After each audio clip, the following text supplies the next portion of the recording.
하나님 말씀은 누가복음 4장 16절에서 19절입니다. 누가복음 4장 16절부터 봉독하겠습니다. 예수께서 자신이 자라난 나사렛에 가셔서 늘 하시던 대로 안식일에 회당에 들어가 성경을 읽으려고 일어나시자 선지자 이사야의 책을 들이니 그 책을 펴서 이렇게 기록된 곳을 찾으셨다. 주님의 영이 내게 임하셨으니 주께서 내게 기름을 부으셔서 가난한 자들에게 복음을 전하도록 하셨다. 주께서 나를 보내셔서 포로들에게 자유를, 맹인들에게 다시 보게 됨을 선포하고 억눌린 자들을 자유롭게 하며 주님의 은혜의 해를 선포하게 하셨다. 19절까지 봉독했습니다. 18절 하반절에 포로들에게 자유를, 맹인들에게 다시 보게 됨을 선포하고 억눌린 자들을 자유롭게 하며 라고 했습니다. 이것은 구속사적으로 예수 그리스도를 믿는 성도들에게 자유를 선포하시고 진정한 자유를 주셨다는 그런 뜻입니다. 그러므로 이 시간 증거의 말씀의 제목은 자유를 선포하심, 자유를 선포하심이란 제목으로 말씀 증거하겠습니다. 16절 예수께서 자신이 자라난 나사렛에 가셔서 늘 하시던 대로 안식일에 회당에 들어가 성경을 읽으려고 일어나시자 예수님께서 늘 하시던 대로 안식일에 회당에 들어가셨습니다. 유대에서는 5살이 되면 회당에 들어가는 것이 허락되고 또 13살이 되면 회당에 출석하는 것이 유대의 율법 생활이었습니다. 유대 전통에 의하면 회당에 들어가서 먼저 개인 기도를 하고 그 다음에 히브리어로 쉐마, 우리나라 말로 하면 들어라 로 시작하는 신명기 6장 4절에서 9절, 또 11장 13절에서 21절을 고백하고 그 다음에 18개로 된 18기도문을 낭송했습니다. 그 다음에 성경을 읽고 기도를 하고 설교를 했습니다. 이게 유대 전통이에요. 근데 설교할 때는 설교할 만한 사람이 있을 경우에만 했고 성경을 읽기만 할 때도 있었어요. 그 다음에 성경을 읽을 때도 사람을 선정해서 읽게 했는데 이 본문에는 예수님께 성경을 읽으라고 지금 선정했습니다.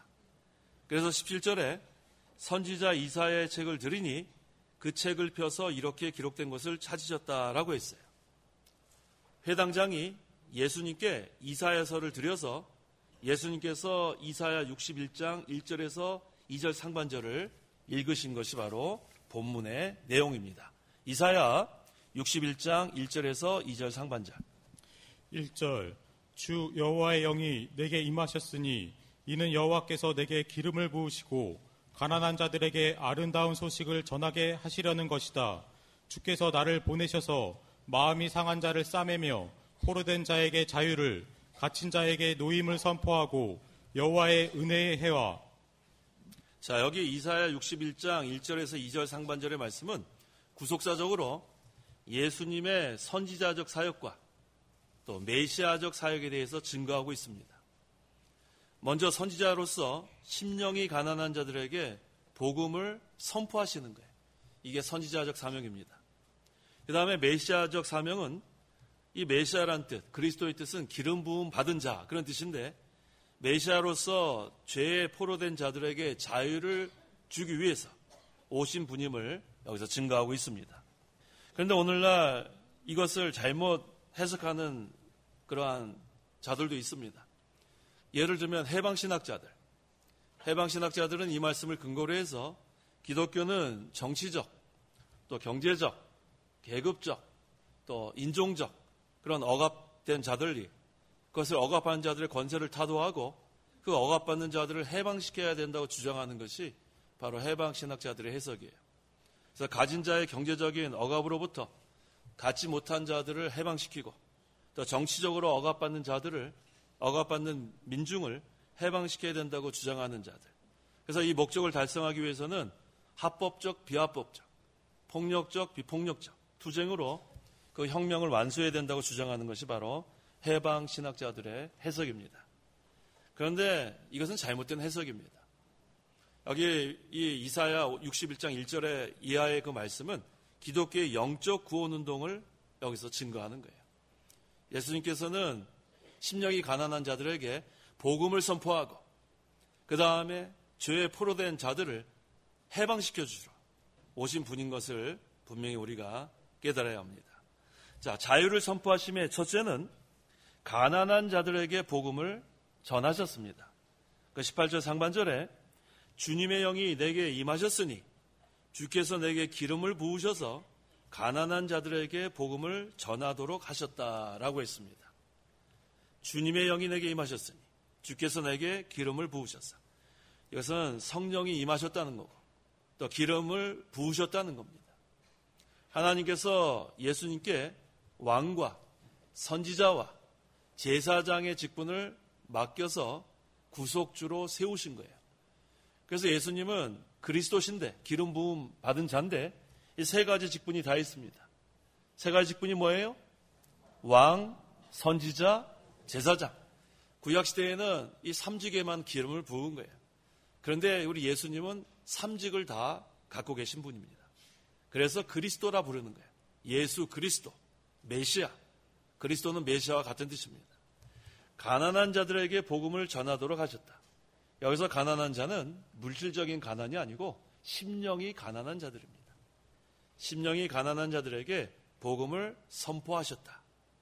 그래서 심령이 가난한 자들은 이 선포된 복음을 잘 받습니다.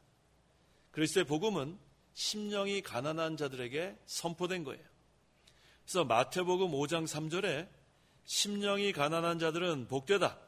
하늘나라가 그들의 것이기 때문이다. 심령이 가난한 자들이 복음이 선포될 때 그 복음을 영접해서 그 다음에 하늘나라를 소유하게 됩니다. 그래서 심령이 가난한 자들은 하늘나라를 사모하는 자들이에요. 심령의 가난을 느낀 사람은 갈급합니다. 그러니까 하나님께 부르짖습니다. 그러니까 하나님께서 하늘나라를 소유하게 해주시는 거예요.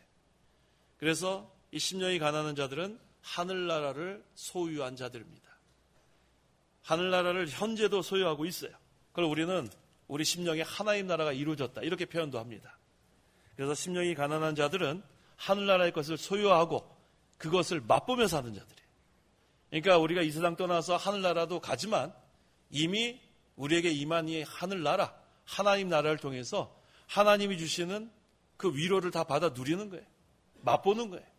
또 하나님이 주시는 기쁨도 맛보고 하나님 주시는 평강도 맛보고, 그러니까 이 세상에서 사는 동안에도 하늘나라를 우리가 소유하며 사는 거예요. 얼마나 기쁩니까? 그래서 이 하나님 나라가 이루어지면 거기에는 하나님의 그러한 임재와 통치가 있기 때문에 거기는 안전합니다. 하나님의 보호가 있으면 안전한 거예요. 그래서 우리는 계속해서 이 하나님 나라 생활을 계속해 나가는 거예요. 하나님 나라 생활은 이건 하나님이 주시는 기쁨이니까 뭐 다른 거와 비교할 수 없어요. 하나님이 주시는 평강이니까 세상의 그 어느 거와 바꿀 수 없습니다. 그래서 예수 그리스도께서 이 심령이 가난한 자들에게 복음을 선포해서 그 복음을 믿게 하고 그 다음에 그 심령에 하나님 나라가 이루어지게 하는 거예요. 그래서 예수님께서 하나님 나라가 너희 안에 있다는 거예요. 우리 안에, 우리 심령에, 또 우리 이 교회에 하나님이 임재하시고 하나님이 또 우리에게 모든 것을 베풀어 주시는 거예요. 그래서 우리 성도 여러분들은 심령이 가난하면 하늘나라를 소유합니다. 그래서 복음이 선포될 때 그 복음을 믿는 자들, 그러한 성도들은 다 하늘나라를 소유하고 또 하늘나라의 기쁨과 평강을 맛보며 살게 되는 겁니다. 자, 자유를 선포하심의 둘째는 포로들과 종들에게 자유를 주셨습니다.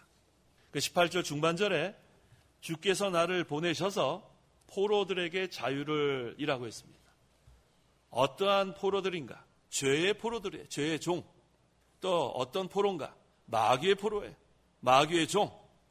그래서 예수 믿기 전에는 죄의 종노릇하고 또 마귀의 종노릇하던 그런 자들이 이제 예수 그리스도께서 그들을 속량하여 내시는 거예요. 값을 치르고 건져내셨어요.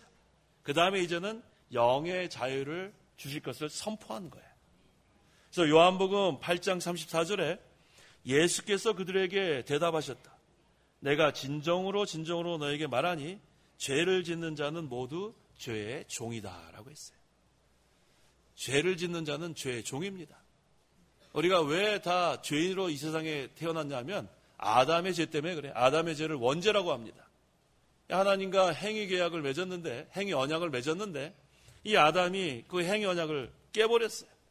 하나님이 먹지 말라고 하는 그 선악과를 먹음으로 말미암아 그 다음에는 죄가 세상에 들어오고 그 다음엔 사망이 들어왔습니다. 그래서 그 죄를 짓기 전에 그 원인이 뭐냐면 욕심이에요.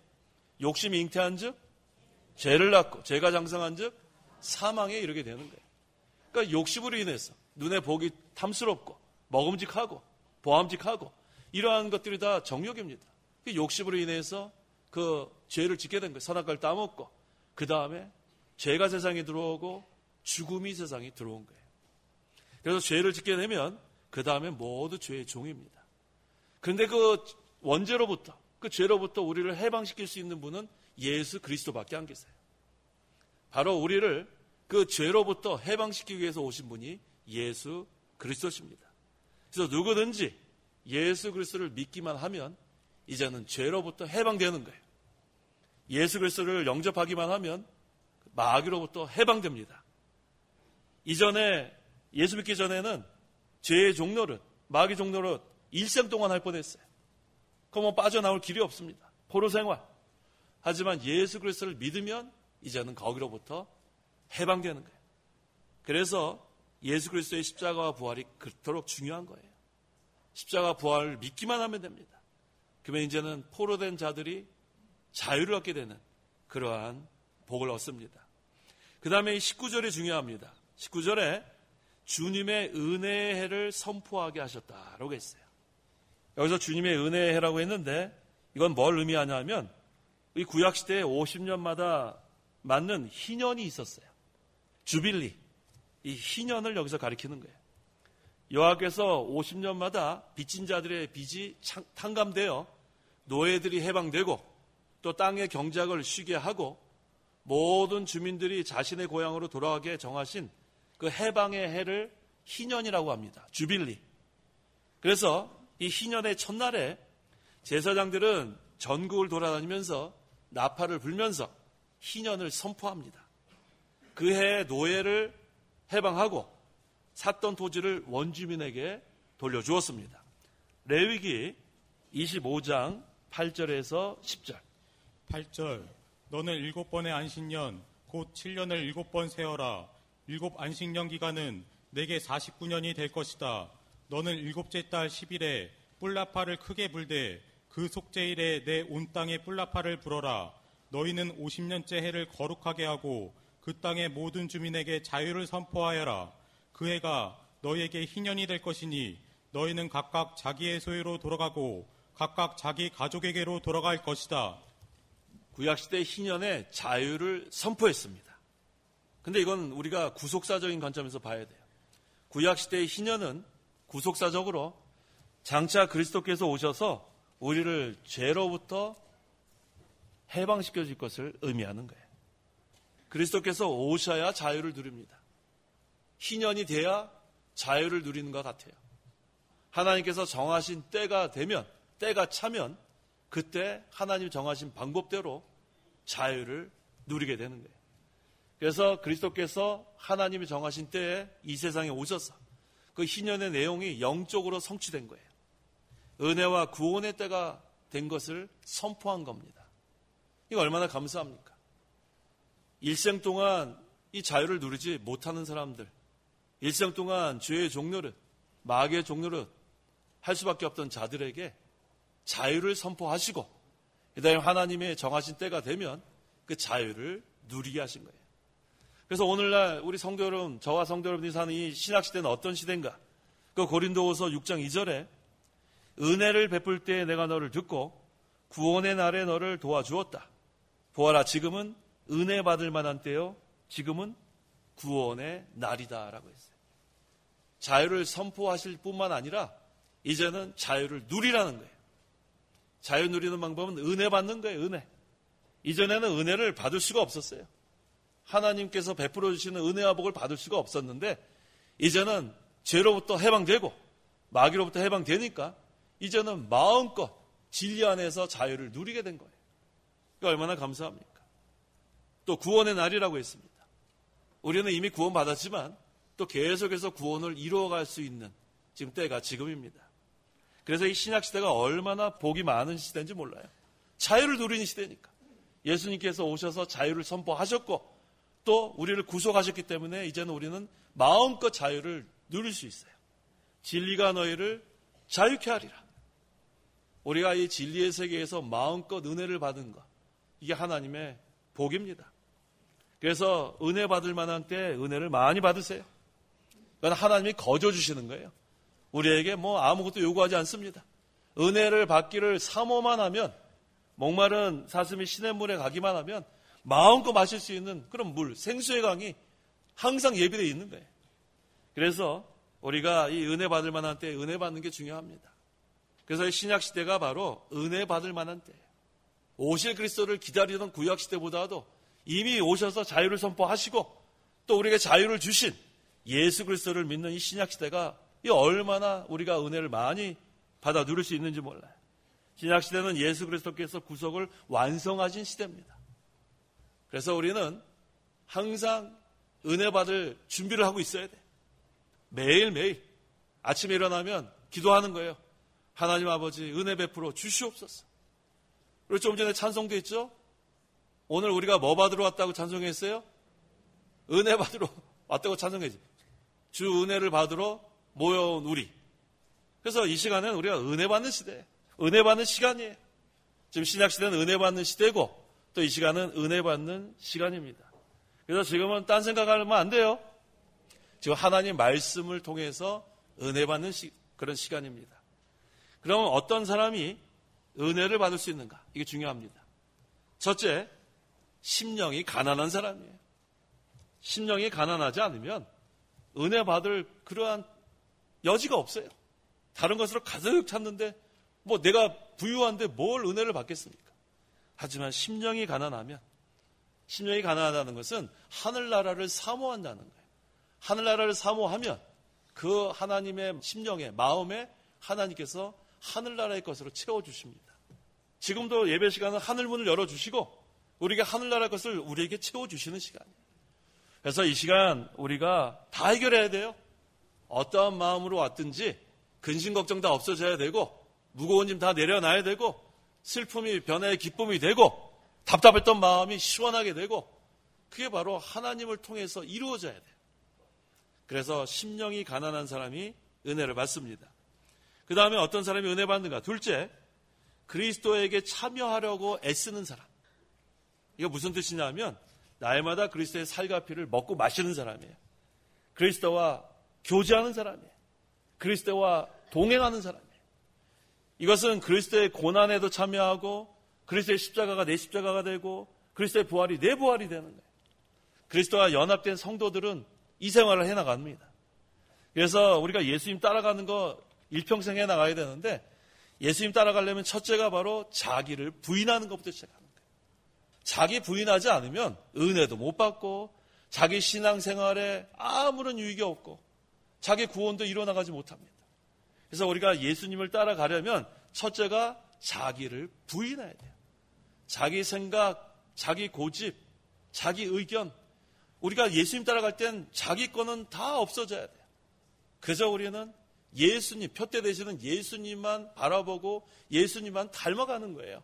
그게 우리의 신앙생활입니다. 그래서 우리가 신앙생활할 때 내 생각에는, 영어로 하면 in my opinion, 내 견해는 이런 것들이 다 없어져야 돼요. 성경 말씀에 있는 대로만 가야 돼요. 성경이 무엇을 우리에게 가르쳐 주는가? 내 의견, 내 견해는 필요하지 않아요. 그래서 우리가 예수님 따라가려면 첫째 뭐예요? 자기를 부인하는 거예요. 자기 부인하는 거.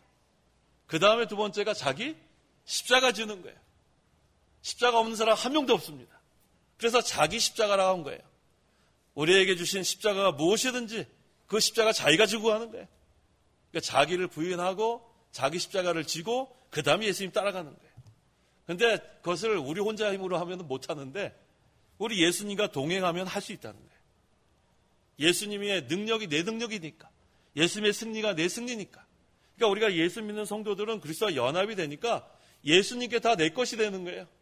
예수님의 죽음이 내 죽음, 예수님의 부활이 내 부활, 예수님의 생명이 내 생명, 예수님의 능력이 내 능력, 예수님의 승리가 내 승리, 다 내 것이 되니까 이제는 우리가 그리스도에게 참여하라고 애쓰는 자 되면 되는 거예요.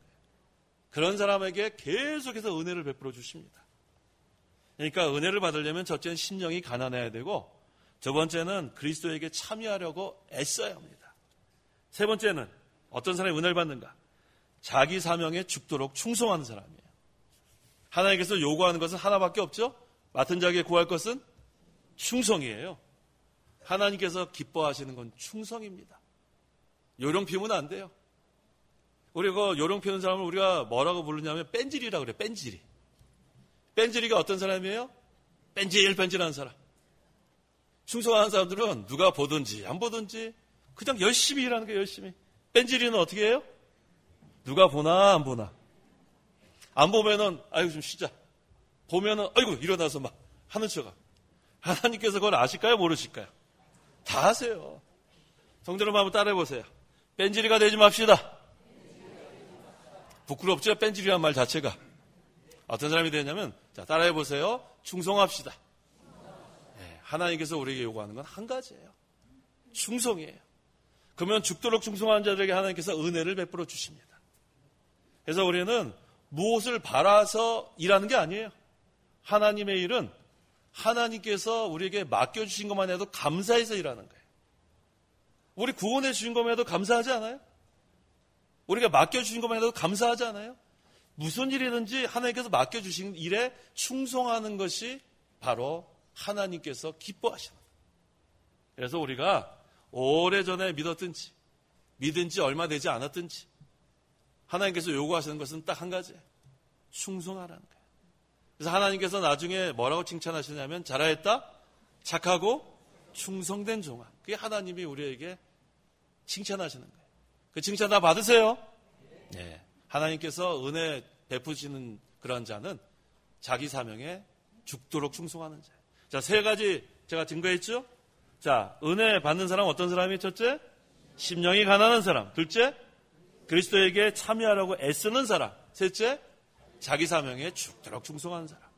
그래서 우리가 이러한 자들에게 하나님께서 풍성한 은혜를 베풀어 주십니다. 자, 자유를 선포하시며 셋째는 억눌린 자들에게 자유를 주십니다. 18절 하반절에 억눌린 자들을 자유롭게 하며라고 했어요.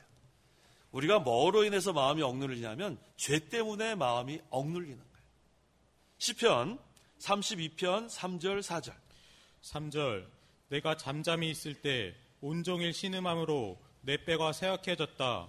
주님의 손이 주야로 나를 짓누르시니 내 진액이 여름철 가뭄같이 말랐다. 셀라. 자, 다윗이 왜 이렇게 지금 고통을 지금 당하고 있는가? 지금 내가 잠잠히 있을 때 온종일 신음함으로 내 뼈가 쇠약해졌다. 주님의 손이 주야로 나를 짓누르시니 내 진액이 여름철 가뭄같이 말랐다. 아주 곤고하고 메마른 상태가 됐어요. 왜? 죄 때문에. 우리가 죄를 짓고 못 삽니다. 죄를 지면 이와 같이 되지만 이제 다윗이 죄를 회개하면 어떻게 되는가? 이게 바뀌는 거예요. 이제는 신음이 찬송으로 바뀝니다. 곤고했던 마음이 자유를 누리게 되는 거예요. 그 다음에 메말랐던 그런 삶이 풍성한 삶으로 바뀌는 거예요. 그래서 이 죄를 지으면 억눌린 자가 됩니다. 억눌린 자. 성도 여러분, 죄에 억눌린 생활하지 마세요. 죄는 우리의 마음을 억눌리고 우리의 심령을 계속해서 억누릅니다. 그러니까 답답해요. 곤고해요. 기쁨이 하나도 없어요. 그럼 뭐를 못하냐면 은혜 생활을 못해요. 죄에 억눌리니까 그래서 우리가 여기로부터 자유를 누리려면 회개하는 방법밖에 없어요. 갈라디아서 5장 1절. 1절 그리스도께서 우리를 자유롭게 해주려고 자유를 주셨으니 그러므로 굳게 서서 다시는 종의 멍에를 매지 마라. 예수님께서 우리에게 자유를 선포하시고 또 실제로 자유를 주셨는데 왜 다시 종의 멍에를 매냐는 거예요. 종의 멍에. 우리는 종의 멍에를 다시 맬 필요가 없어요. 왜? 그리스도께서 우리에게 영의 자유를 주셨는데 영의 자유를 주신 이유는 기쁨을 누리라는 거예요. 기쁨을 누려라. 마음의 평강을 누리라는 거예요. 그 다음에 이제는 힘있게 생명길을 걸어가라는 거예요. 그런데 이 생활을 하다가 다시 죄를 짓게 되면 죄의 멍에를 매게 되고 그 다음에 다시 마음이 억눌림을 당하게 되고 마음이 답답하고 곤고하고 예수님께서 자유를 선포하시고 자유를 주셨는데 그걸 이제는 누리지 못해요. 곤고한 생활이 시작됩니다.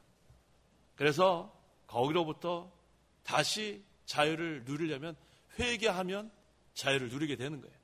고린도 후서 3장 17절에 주님은 영이시니 주님의 영이 계신 곳에는 자유가 있다. 이게 바로 영적 세계예요. 영적 세계. 영적 자유. 이 영적 세계가 바로 진리의 세계고 이 영적 세계가 바로 생명의 세계고 이 영적 세계가 바로 자유의 세계입니다. 그래서 진리가 너희를 자유케 한다고 했죠. 그러니까 진리의 세계와 자유의 세계는 같은 거예요. 그래서 우리가 예수 그리스도를 믿고 그 다음에 그리스도와 지금 동행하는 생활을 하면서 계속해서 이 생활을 해나가야 이 자유의 생활을 누려나가지 이 말씀에서 벗어나면 그 다음에 또 자유를 누리지 못하는 거예요. 그래서 이 진리의 세계와 자유의 세계는 같습니다. 그래서 진리를 우리가 떠나면 안 돼요. 진리, 하나님 말씀, 이 성경 말씀을 우리가 늘 붙잡고 이 성경 말씀을 붙잡고 기도해 나가면 그 다음에 순종해 나가면 이 자유를 계속 누려 나가는 거예요. 그런데 이게 오래 이렇게 신앙생활을 하다 보니까 이제는 좀 새로운 게 없나? 성경 말씀 왜 새로운 게 없나? 사람들이 그것을 찾을 경우가 있어요. 그러다 보니까 성경 말씀은 맨날 그 얘기 같아요. 이거 뭐 성경 말씀, 이거 뭐 그 얘기인데 좀 새로운 거 없나? 그럼 뭘 또 한참 찾아요? 요즘 인터넷이 발달됐잖아요. 좀 새로운 내용이 없는가? 거기 보면 별 예화가 많아요. 한번 뭐 예화 딱 쳐보세요. 뭐 얼마나 뭐 링컨 이야기, 뭐 그 다음에 뭐 록펠러 이야기, 뭐 또 무슨 얘기, 뭐 얼마나 넘쳐나는지 몰라요. 그러니까 그런 것들은 성도들이 모를 줄 알고 막 해가지고 뭐 링컨 백악관을 뭐 기도로 변화시킨 그런 뭐 대통령 그랬더니 성도들은 나 다 알고 있는데 나도 그 책 다 읽었는데 그러다 보니까 더 힘들어져요. 이번에는 성도들이 모르는 게 없을까? 아무리 찾아도 성도들 다 알아요. 목사님들보다 책을 더 많이 읽는데. 그러니까 우리 설교자들은 다른 책으로 은혜를 이렇게 받게 할 필요가 없어요. 뭐만 있으면 돼요? 성경 말씀이. 왜? 살리는 것은 영이니 육은 무익하다고 하지 않았어요? 아무리 감동적인 예화를 해도 그냥 감동만 받는 거예요. 근데 우리 예배 시간은 감동받는 시간 아니고 뭐 받는 시간이에요? 은혜 받는 시간이에요. 은혜 받는 시간. 그걸 잘 기억하세요. 그러니까 이 시간에 어떠한 감동을 받으려고 오지 마시고 하나님께서 직접 베푸시는 은혜를 받으러 오시면 되는 거예요. 자, 아까 은혜 받는 사람, 사람 어떤 사람이라고 그랬어요? 10년이 가난한 사람. 그 다음에 어디에 참여해요? 예. 그 다음에 셋째. 그렇죠. 자기 사명에 죽도록 충성. 예, 그러한 사람이 은혜를 받습니다. 자, 그래서 이제 영적 세계에서 진리를 깨달은 사람은 자유를 누리는 거예요. 자유를 누리는 거예요. 그래서 요한복음 8장 32절에 진리를 알게 될지니 진리가 너희를 자유롭게 할 것이다. 자, 성도 여러분 이제 자유로워요? 감사합니다. 진리가 우리를 자유롭게 한 거예요. 진리. 그래서 이 진리 안에서 이 진리의 세계에서 우리가 마음껏 헤엄치는 거예요. 물고기가 막 물속에서 헤엄치듯이. 왜? 먹이를 찾듯이. 그래서 우리 설교자들이 설교 준비할 때 참 기뻐요. 힘들기도 하지만 왜 기쁘냐면 진리 하나 깨달으면 너무 기쁜 거예요. 아니 그렇게 많이 이거 읽었는데 왜 이걸 내가 이전에 몰랐을까? 이런 구절들이 막 나와요. 성도 여러분 성경 읽다 그런 적 없어요? 많죠? 우리가 그렇게 성경을 많이 읽었는데 어떻게 이거를 몰랐지? 이럴 때가 많아요. 왜? 그건 아직도 우리가 진리의 세계를 다 누리지 못한 그런 증거예요. 성도 여러분, 진리를 마음껏 누리세요? 그러려면 어떻게 해야 돼요? 성경 읽어야지 뭘 어떻게 해야 돼요? 성경 읽으세요. 성경 읽으세요. 그래서 제가 우리 그 세례문답 할 때마다 안타까운 게 뭐냐면 거기다가 이렇게 쓴 사람들이 제일 안타까워요. 신약 성경, 구약 성경 있거든요. 거기다 뭐라고 쓴지 아세요? 조금. 조금이라는 것은 한 번 읽었다는 거예요? 전혀 안 읽었다는 거예요. 조금은 무슨 뜻이에요, 조금? 제가 판단을 못 하겠어요. 그래서 제가 직접 물어봐요. 이 조금의 뜻은 뭡니까? 그러면 그냥 조금이요. 저보러 판단하라는 거예요. 성도 여러분, 성경 조금 읽지 마요. 많이 읽으세요. 네, 우리가 이 진리의 세계를 우리가 점점 맛보려면 성경 많이 읽어야 돼요. 근데 어떤 분들은 거기다가 정말 많이 읽은 사람, 많이. 그것도 제가 물어봐요. 많이는 뭐냐? 그냥 많이 읽었어요.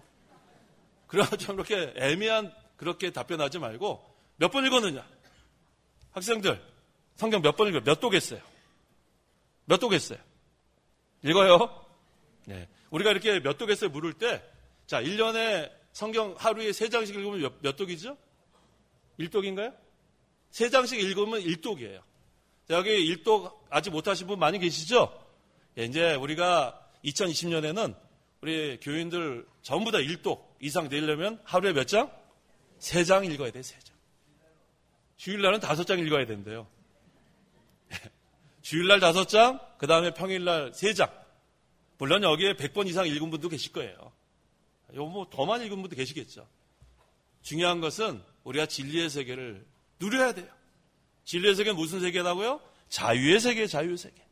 진리가 우리를 자유케 합니다. 그래서 예수 그리스도께서 이 영적 해방, 이 자유를 선포하시고 우리 이걸 누리도록 주셨습니다. 그래서 이제는 우리는 모두 다 자유인입니다. 고린도전서 7장 22절. 22절. 주님 안에서 부르심을 받은 자는 종이라도 주께 속한 자유인이다. 마찬가지로 자유인으로 있을 때 부르심을 받은 자는 그리스도의 종이다. 자, 우리 모두 다 자유인이에요. 우리 TV 프로그램에 나는 자연인이다 그런 게 있죠? 우리는 뭐다? 나는 자유인이다.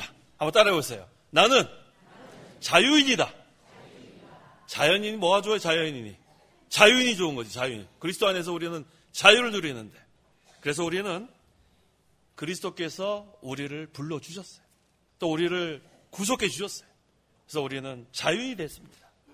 영적 자유, 진리의 자유, 하나님께서 우리에게 은혜를 베푸시는 그 은혜 받을 자유, 이게 다 예수 그리스도를 믿음으로 우리가 누리게 된 거예요. 자, 이 시간 자유를 선포하심이라는 제목으로 말씀 증거했어요. 첫째는 가난한 자들에게 복음을 전했습니다. 심령이 가난한 자들. 그다음 둘째, 포로된 자들과 종들에게 자유를 주셨어요. 죄의 종, 마귀의 종, 사망의 종이었던 우리에게 자유를 주셨어요. 그 다음에 셋째, 억눌린 자들에게 자유를 주셨어요. 일생 동안 죄로 인해서 억눌리고 곤고하고 답답하고 그렇게 살 수밖에 없던 우리를 진리 안에서, 그리스도 안에서 자유를 누리게 하신 것, 너무 감사한 거예요. 우리가 이 자유를 누려야 합니다. 이것은 하나님께서 우리에게 주신 특권이에요. 우리에게 자유를 선포하시고 자유를 주신 그리스도께서 우리에게 이것을 누리라고 주신 거예요. 그래서 이제는 이 마귀의 종노릇, 죄의 종노릇 하면 안 됩니다. 더 이상 죄의 그러한 종노릇 하지 말고 이제는 진리 안에서, 그리스도 안에서 자유를 누리는 저와 성도 여러분들이 되어야겠습니다. 기도하시기 바랍니다. 기도하겠습니다. 하나님 아버지 감사합니다.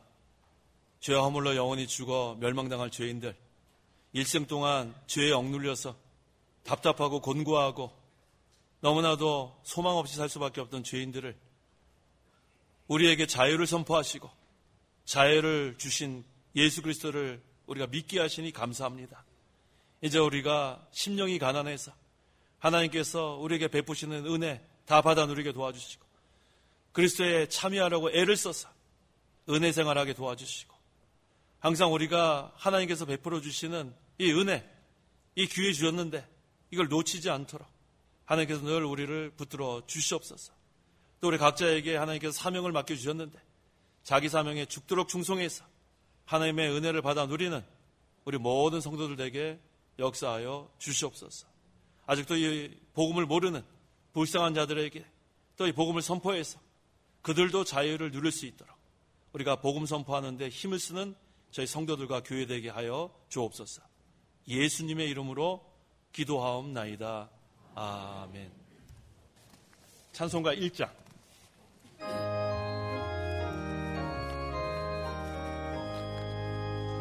만복의 금 하나님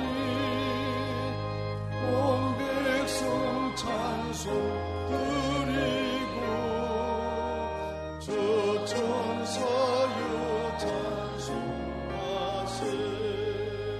찬송승 성자 성령